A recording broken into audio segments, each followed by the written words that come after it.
Our Messenger ﷺ is described in the Qur'an with remarkable words, and some of them are وَمَا أَرْسَلْنَاكَ إِلَّا رَحْمَةً لِلْعَالَمِينَ. And we didn't send you except as an act of love and care for all nations and all people. But you know that in our times a lot of people read the literature of Islam and make criticism about Islam and criticism about the Qur'an and even criticism about our Messenger ﷺ. And one of the most popular criticisms of the Qur'an is that the last surah to be revealed, or one of the last surahs to be revealed in the Qur'an, in the order of the Qur'an, is the 9th surah, Surah At-Tawbah. And it's the only surah of the Qur'an that doesn't begin with Bismillāhir Raḥmānir Raḥīm. And this surah is very harsh from the beginning. It is a surah about the punishment of Allah Azza wa Jal, and non-Muslims love quoting parts of this surah, kill them wherever you find them, and all the things that you think are politically incorrect about Islam are all in this one surah. And on top of that, it doesn't even begin with Rahmah. It doesn't begin with the mercy of Allah Azza wa Jal. And on top of all of that, it's one of the last surahs revealed, so it gives the impression that, okay, fine, you people say your messenger was this mercy. We say sallallahu alayhi wasallam, they don't say it. Your messenger was this mercy, but how come the last surah that was given to him is so violent? This seems to be the final policy of Islam. Just fight and kill and fight and kill. That's what it seems like. And how do you even respond to that? So a lot of times Muslims who have love and reverence for the Messenger of Allah sallallahu alaihi wasallam don't know how to respond to these kinds of things. And I want to dedicate the few minutes we have today to help you understand this surah of the Qur'an, some things about this surah, and how this surah is actually an explanation of the love and mercy of the Messenger of Allah sallallahu alaihi wasallam. So I started by saying that this surah came without the Bismillah. There's no Bismillāhir Raḥmānir Raḥīm. And that's very clear, an indication from Allah that this surah will not have Allah's mercy in it. This surah will not have Allah's kindness and softness and gentleness in it. And every other surah of the Qur'an does. As a matter of fact, Umar bin al-Khattab radiallahu anhu said about this surah came, you know how the swords have a cover, the sheath? This surah came with the sword out of the sheath. That's what he used to say about this surah. So now, let's take a step back. Allah Azza wa Jal didn't just talk about Muhammadur Rasulullah sallallahu alayhi wasallam in the Qur'an, He's talked about many prophets. And Allah says that the way He sent prophet after prophet after prophet, they all had the same message. Places like Surah Ash-Shu'ara, Allah will describe prophets that came at different centuries, in different nations, they spoke different languages, but their message was exactly word for word the same. فَاتَّقُوا اللَّهَ وَأَطِيعُونَ. Have taqwa of Allah and follow me. Salih said the same thing. Nuh, thousands of years ago before him, said the same thing. Shu'aib said the same thing, alayhi salam. Musa alayhi salam said the same thing. They were in different nations, different times, different languages, but they're all saying exactly the same thing. And Allah Azza wa Jal adds in the Qur'an, وَلَن تَجِدَ لِسُنَّةِ اللَّهِ تَبْدِيلًا. You will not find a change in the way Allah does things. Like we say, the Prophet has a sunnah, sallallahu alayhi wasallam. Allah says even Allah has a sunnah. Even Allah has a way of doing things. And Allah does not change the way He does things. Like it's, how you have a judge, sometimes he judges one way, but next day he's in a different mood, he gives a different kind of verdict. It's not like that with Allah. The way Allah deals with all people is exactly the same. There's no new policies or special policies. So why am I bringing all of this up? Because prophets used to come, and when prophets came, majority of the nations that they came to, the majority of those nations, they rejected the prophets. Most of the time, this is what happened. They rejected the messengers of Allah. And when they rejected the messengers, they even sometimes tried to kill those messengers.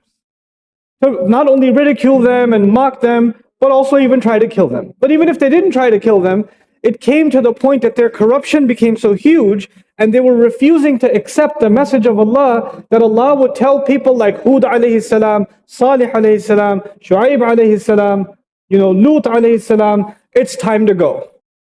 These people are beyond hope. Their da'wah has been given to them. The message has been explained in the best possible way to them.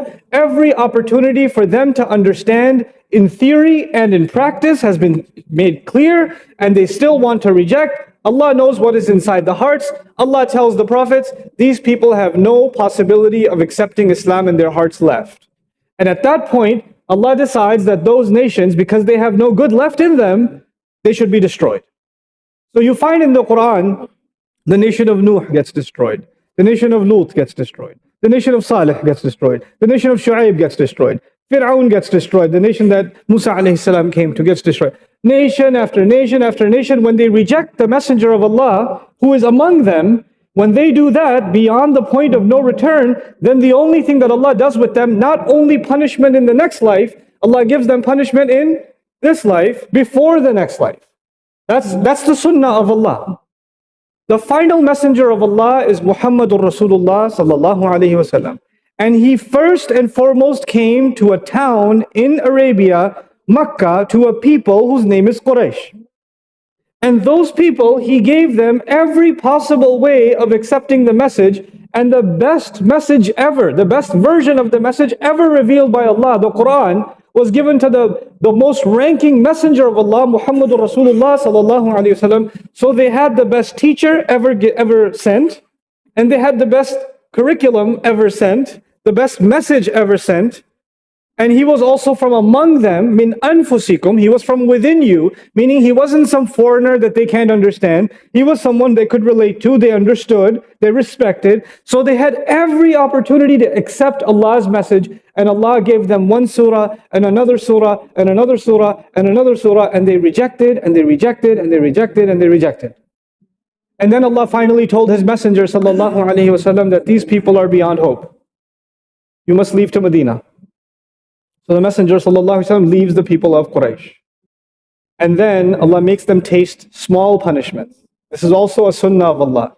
وَلَنُذِيقَنَّهُمُ الْعَذَابَ الْأَدْنَى دُونَ الْعَذَابِ الْأَكْبَرِ. We will make them taste the smallest punishments before we make them taste the big punishments. So Allah made them taste Badr. He gave them some taste in Uhud. He made them taste Ahzab. When the Prophet ﷺ battled with the people of Makkah, that was actually Allah's punishment on them also. One after the other after the other. But still, even after these small signs, they still didn't humble themselves. They still did not believe. And finally, Allah Azza wa Jal gave the Messenger of Allah sallallahu alaihi wasallam victory over Quraysh. But now let's compare. This is the important part now. This is where you understand the mercy of the Messenger of Allah sallallahu alaihi wasallam.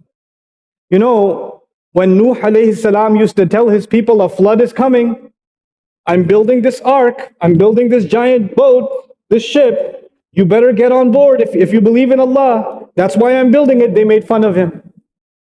They would come and they would bring their children to laugh at him. And he's putting these planks and these pieces of wood together for months and years, and they would come and they would ridicule him.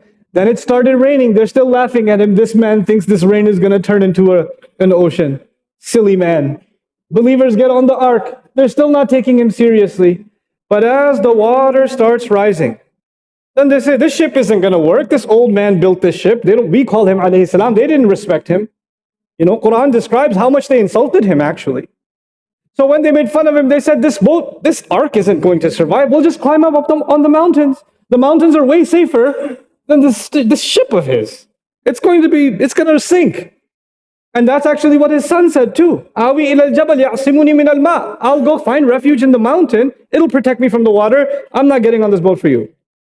But then the water keeps rising and rising and rising until even the mountains are flooding. Even the mountains are going under the water. And at that point, Allah did not press the pause button and say, hey, now you want to take Islam seriously? No, once the water reaches here, it keeps on going, doesn't it? And at that point, when the water reaches here, people say, okay, fine. I'll accept. I'll believe. This is exactly what Fir'aun did. When Fir'aun followed Musa alayhi salam in the water, and his army drowned first. The old man, he was an old man, his entire army drowned, and he was the only one left. And as the water starts getting to his throat, he says, آمنت بالذي آمنت به بنو إسرائيل. بأنه لا إله إلا الذي آمنت به بنو إسرائيل. I believe in the same one these people of Israel believe in. Fine.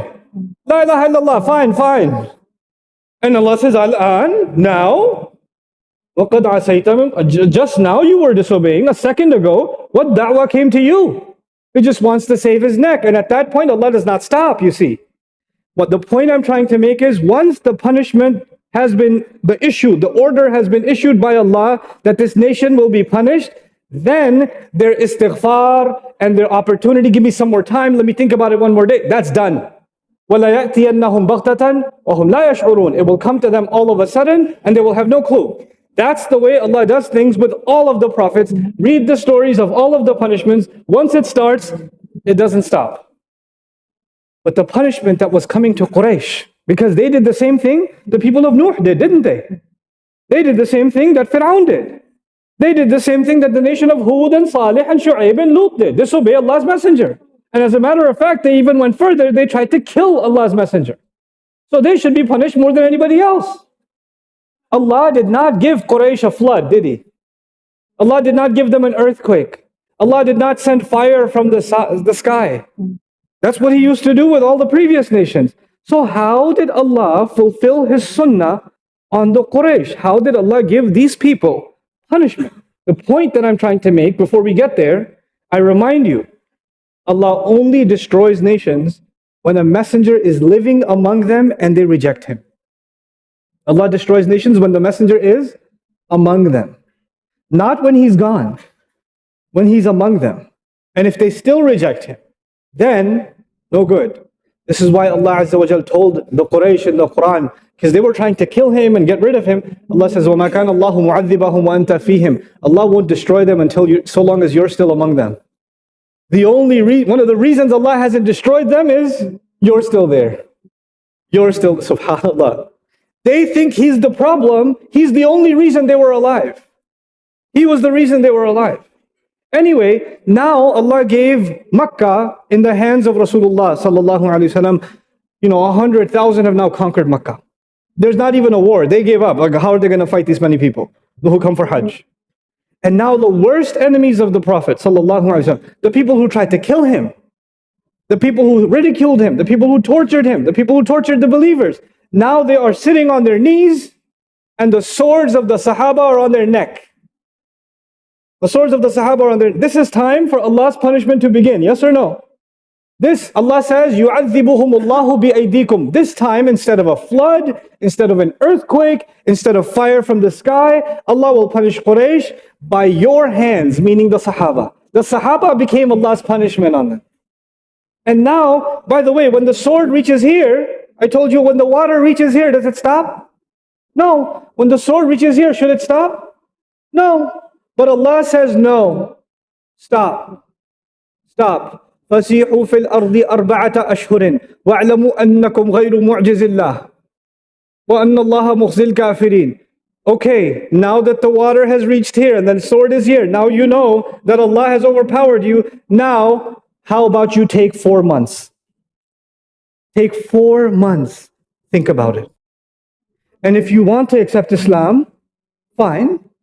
If you don't want to accept Islam, leave and no harm will come to you. And after 4 months, if you want to face the sword, that's up to you. You want to fight? Go ahead. But Allah gave how much? Was Nuh alayhi salam, the people, the water reached here, or the fire came from the sky, or the earthquake started and a couple of homes got destroyed, and then it paused and the angel said, had enough? Ready to listen to the Prophet Salih?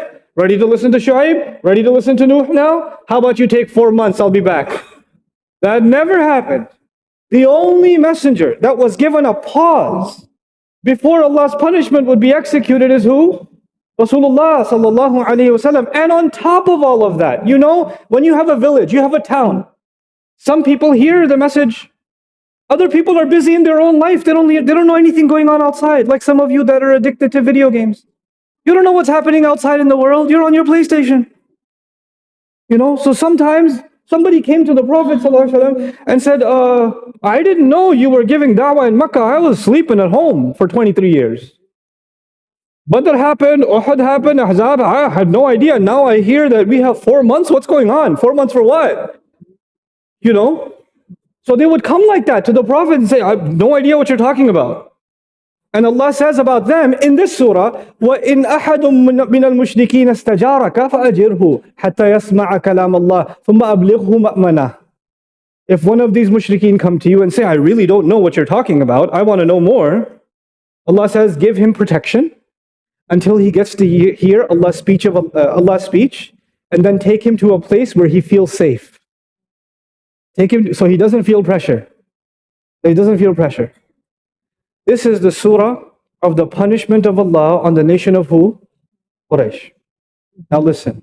Allah has punished nations before, yes or no? Yes. And Allah punished Quraysh by this surah. By this surah of these 4 months. this 4 months of time period. And so many of them accepted Islam within that time. Some of them ran away. Some of them even tried to fight. All of that happened. All of that happened. But you know what? What's amazing about this is the last time. Actually, before I finish that sentence, let me take a step back. Nuh alayhi salam, when Allah was giving the message to the people, Allah was giving them with love and mercy. But when the flood started, the mercy of Allah was paused. Yes, it was paused because of time for punishment. When Salih alayhi salam or Hud alayhi salam or Shu'aib alayhi salam, they were given the message from Allah's love and mercy. But when the punishment begins, the mercy has been paused. You can't have mercy and punishment at the same time. The Qur'an gave us one surah for these 4 months even. After these 4 months, the mercy of Allah will be paused. For who? For Quraysh.